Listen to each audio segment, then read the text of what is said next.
அதுவே போதும். மதம் இல்லாமல் ஒழுக்கமில்லை, ஒழுக்கம் இல்லையில் ஆட்சி இல்லை.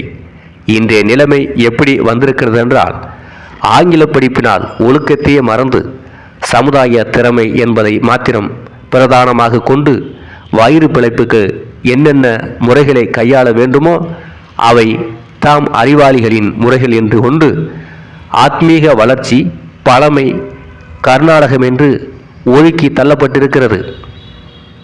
இந்த நாட்டிலிருந்த அறிவை ஆள வந்தோர் திருடி அதை மீண்டும் தன் பாதையிலே சொல்லி கொடுக்கிறாம் என்பதை மறந்து அவர்கள் இந்த நாட்டிலே முட்டாள்களாக வாழ வைத்திருக்கிறார்கள்.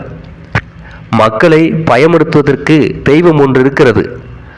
பாவம் செய்தால் தெய்வம் கண்டிக்கும் என்று ஒரு சில சூழ்ச்சிக்காரர்கள் சொல்லுவதாக இதுவரை சில்லறை நபர்கள் பேசி வந்தார்கள். இதை பற்றி நான் கவலைப்படவில்லை. ஆனால் இப்போது போகிற ஒரு நிலைமை